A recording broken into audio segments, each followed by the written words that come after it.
Hi, I welcome you all to our channel Logically. So this is the last video on the theme of economic and regional disparities. So this was the one question which was remaining. I request you to go back and revise the previous videos to go through those videos once more, so that all the things that we have discussed over there that remains in your mind, you are able to internalize most of the important things that I have told you, the value add that I have given you, the frameworks that we were discussing. So that will help you in not only in this topic with but also in upcoming topics. So like I will repeat this again and again, that if you practice, if you write the answers, if you do the brainstorming part on your own, you have this video free of cost on my telegram channel Logical Leap UPPCS. So you can go to the channel and can access this particular PDF file, and from there you can start writing these answers, do the brainstorming part, or you can go through the videos once, and after that you come back and try to write these answers. Very soon I will also try to provide these notes to you. If you want these notes, you can contact me on the telegram channel, you can text me on the telegram channel. I will also come with a help desk ID for the channel, so that anyone who wants to have a personal mentorship or personal guidance, or is kind of somewhere stuck in this preparation and wants some kind of help, so that also I would be able to do for you. So as of now, we are going to discuss this particular question. This is the last question in this on this theme of economic and regional disparities. Post this, we will move on to the topic of industrial development in Uttar Pradesh. So, what are the constraints in the development of projects in Uttar Pradesh? Explain the steps taken by the state government in to remove the constraints. So, Uttar Pradesh is the fourth largest economy and the most populous state in the country. ये मतलब एक fact की तरह है, ये fourth largest economy आपको पता होना चाहिए, fourth largest and the most populous state in the country. And इस जैसे कि हम लोगों ने एक 60% एग्रीकल्चर डिपेंडेंट स्टेट ये पढ़ा था, या फिर fifth largest in the export of agriculture commodities, अगर आपने ऊपर Uttar Pradesh agriculture export policy वाला वीडियो देखा होगा तो उसी तरीके से ये भी एक फैक्ट है कि फोर्थ लार्जेस्ट है, 60% of state population is dependent on agriculture, वो भी एक फैक्ट है उत्तर प्रदेश के बारे में। A huge chunk of its population is under the age of 30. So largely Uttar Pradesh is a young state. However, the state faces several structural, administrative and financial constraints. तो यहाँ पे कुछ कीवर्ड्स हैं, जैसे structural, administrative. Structural word second time use कर रहा हूँ मैं, फर्स्ट टाइम आप बताना मैंने कहाँ पे यूज़ किया था। तो these are the keywords, if you write in your answers they will make it more and more effective. नहीं भी लिखते हो तो बहुत ज़्यादा डिफरेंस नहीं क्रिएट होगा, but it's always good to be on the safer side, it's always good to improve yourself. तो इम्प्रूवमेंट यहीं पे होती है, when you improve your vocab, when you articulate better, when you present yourself in a better manner, so when you carry yourself in a way that you look like a civil servant, तो यही सब improvement होता है। तो it's like कि जब आप ये वर्ड्स को देखो तो you don't take it like कि नहीं नहीं हम क्यों ये याद करें या फिर हमको याद नहीं होगा, नहीं। if you remember these words, they are going to help you in a very long in a very long run. Even if you get into the services, then also these words, this kind of vocab will help you a lot. तो क्यों ना अभी से आप कोशिश करो, क्यों ना आप अभी से इन सारे वर्ड्स को देखो, इंटरनलाइज करो अपने डे टू डे कम्युनिकेशन में। अगर आप आंसर राइटिंग कर रहे हो, अगर आप ब्लॉग लिख रहे हो कहीं पे, अगर आप कोई वीडियो बना रहे हो, तो वहाँ पे इन वर्ड्स को यूज़ करो। आप डेलिबरेटली इन वर्ड्स को यूज़ करो, जानबूझ के इन वर्ड्स को यूज़ करो, so that at one point of time you become comfortable with these words. At one point of time you are able to make more sentences, you are able to communicate better, you are able to transfer your ideas better to the other people. तो इस ये भी एक important point हो जाता है whenever we are discussing these answers. तो constraint in the development of projects, क्या क्या कंस्ट्रेंट है? Land acquisition issues. अभी अभी रेवेन्यू वाला क्वेश्चन हम लोगों ने सॉल्व किया था, वहाँ पे हम लोगों ने बताया था कितने ज़्यादा इशूज आ रहे हैं रेवेन्यू की जगह, रेवेन्यू में लैंड फ्रेगमेंटेशन वहाँ पे है। उसके बाद फिर ट्रांसपेरेंसी नहीं है डेटा में, लैंड रिकॉर्ड प्रॉपरली मैनेज नहीं है, करप्शन के इशूज़ आ रहे थे उसके अंदर। तो लैंड एक्विजिशन एक बहुत बड़ा इशू है। ये सिर्फ और सिर्फ उत्तर प्रदेश के लिए नहीं है, किसी भी स्टेट में अगर आप जाओगे तो वहाँ पे डेवलपमेंट में सबसे बड़ा इशू अगर कोई आता है तो लैंड एक्विजिशन का ही इशू आता है। तो delay in the acquisition due to fragmented land holding and dispute issues. इतने ज़्यादा डिस्प्यूट इशू है, उसके बाद फ्रेगमेंटेड लैंड होल्डिंग है, तो इस वजह से लैंड एक्विजिशन में डिफिकल्टी आता है। आप खुद सोच के देखो, कोई भी अगर डेवलपमेंट प्रोजेक्ट है, from N express way to an airport, to a railway line, to a dam, to a canal. अगर आप किसी मान लो अगर किसी फॉरेस्ट एरिया में if you want to build eco lodges, if you want to have some kind of acquisition of property for some other development project, जैसे कि एजुकेशन के लिए आप कुछ चाहते हो करना, कोई बहुत बड़ा स्कूल ओपन करना चाहते हो, कोई कुछ भी ऐसी चीज़ें आप करना चाहते हो जो डेवलपमेंट रिलेटेड है, तो उसमें सब जगह लैंड की रिक्वायरमेंट है। बिना लैंड के तो हो ही नहीं सकता, कोई चांस ही नहीं। तो land acquisition is the primary thing. तो ये सबसे पहले। अब जैसे यहाँ पे रजिस्ट्रेशन फ्रॉम लोकल फ्रॉम जेवा for Jewar airport land acquisition, ये तो मैंने अभी कुछ दिन पहले like maybe I don't know the exact timeline, but मैंने ये देखा था कि even now also despite complete acquisition of land and the project is like right now getting completed. दो बार उसके डेट्स में डिले भी हो चुका है जेवार एयरपोर्ट में, but even then also after everything has completed, जो लोकल्स जिनकी लैंड ली गई थी they have started protesting now. अभी भी वो उसके बारे में कहते हैं कि उनको जो सफिशिएंट कंपनसेशन था, जो रिक्वायर्ड गवर्नमेंट की तरफ से सपोर्ट था जो प्रोवाइड करना था, वो नहीं मिला है। तो लैंड एक्विजिशन बहुत बड़ा चैलेंज है किसी भी डेवलपमेंट प्रोजेक्ट के लिए। ब्यूरोक्रेटिक इनएफिशिएंसी, अभी लैंड रेवेन्यू वाले में भी हम लोगों ने देखा था ब्यूरोक्रेटिक इनएफिशिएंसी और corruption, lack of transparency, accessibility, और उसके बाद फिर अकाउंटेबिलिटी, ये सब सारे पॉइंट्स हम लोगों ने वहाँ पे भी देखे। यहाँ पे भी ब्यूरोक्रेटिक इनएफिशिएंसी है, complex land acquisition process leading to project delays. अभी एक केस आया था, like there is a senior IAS officer and he was made in charge of Uttar Pradesh defence, this defense corridor वगैरह, and there also this was kind of not inefficiency but it was a case of corruption कि जो land वगैरह allocate किया गया था that was on personal favour, not on basically कौन कितना bid कर रहा है, कौन कितना, एक जो प्रोसेस होता है उसके थ्रू नहीं गया था, that was on the process of, that was based on favouritism. तो इस तरीके से चाहे इनएफिशिएंसी हो चाहे करप्शन हो, this kind of issues are always there when it comes to development projects. वो भी डिफेंस वाला भी एक डेवलपमेंट प्रोजेक्ट ही था। फाइनेंशियल कंस्ट्रेंट्स आते हैं, स्टेट रेवेन्यू हमारी लिमिटेड है और एक्सपेंडिचर ऑन सब्सिडीज ये सब बहुत ज़्यादा है। जो मतलब हमारी जो सब्सिडीज़ वगैरह पे है वो बहुत कम गवर्नमेंट के पास स्कोप छोड़ती है कि कैपिटल एक्सपेंडिचर पे ज़्यादा पैसे खर्च किया जाए। जैसे अभी आप सेंट्रल बजट में देखते होंगे कि one thing is being praised from across the spectrum, चाहे वो शशि थरूर हो from the side of Congress, he also praises the government for increasing the capital expenditure. तो इंफ्रास्ट्रक्चर कंस्ट्रक्शन पे जो पैसा गवर्नमेंट बढ़ा रही है तो उसके लिए हमेशा तारीफ की जाती है गवर्नमेंट की। तो हमारे उत्तर प्रदेश में ये बहुत बड़ा एक फाइनेंशियल कंस्ट्रेंट है कि स्टेट रेवेन्यू उतना हाई नहीं है जितना कि एक्सपेंडिचर है सब्सिडीज़ के ऊपर। तो ये भी एक प्रॉब्लम है फाइनेंशियल कंस्ट्रेंट की कि गवर्नमेंट के पास का पैसा नहीं हो तो वो कैसे वो कैपिटल एक्सपेंडिचर पे ज़्यादा पैसे खर्च करेगी।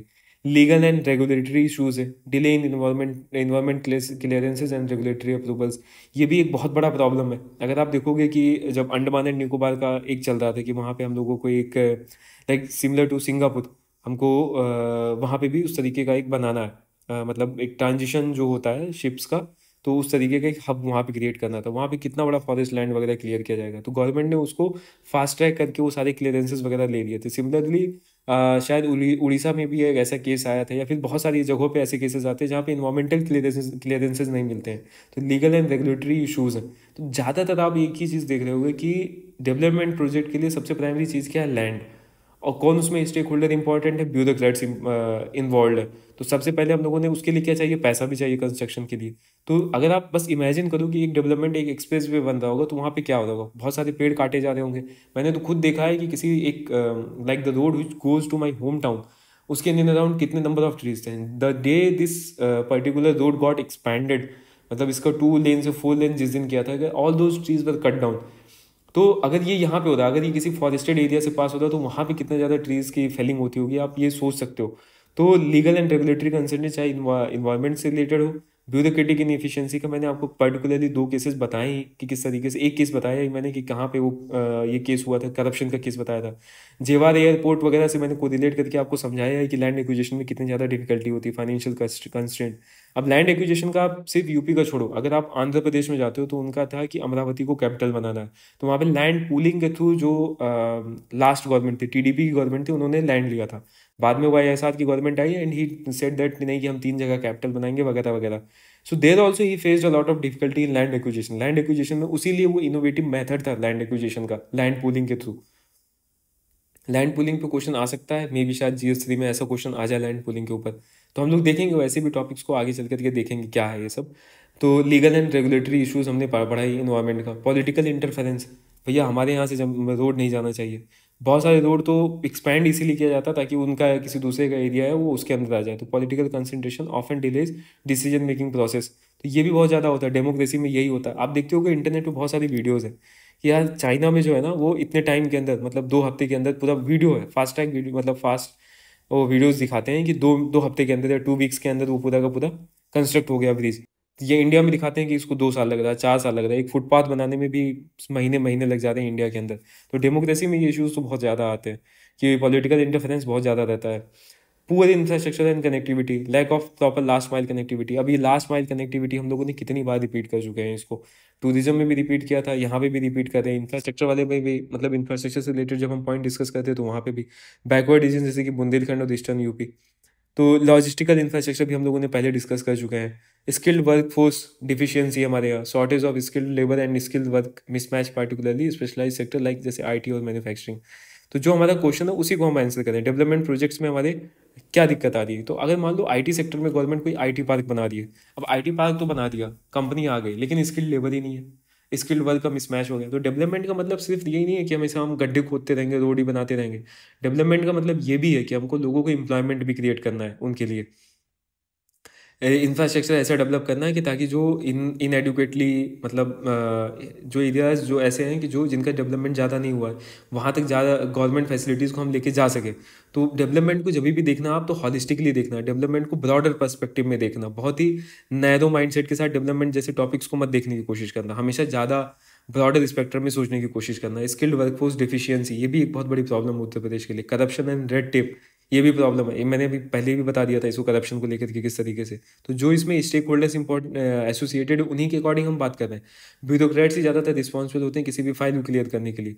तो यहाँ पे हम उन्हीं के रिस्पेक्ट में बात करें, corruption and red tape, education में ट्रांसपेरेंसी इन एजुकेशन प्रोसेस, ये सारी चीज़ें क्लियर हो गई, लेकिन बन ही नहीं रहा क्योंकि एग्जीक्यूशन हो ही नहीं रहा टाइम पे।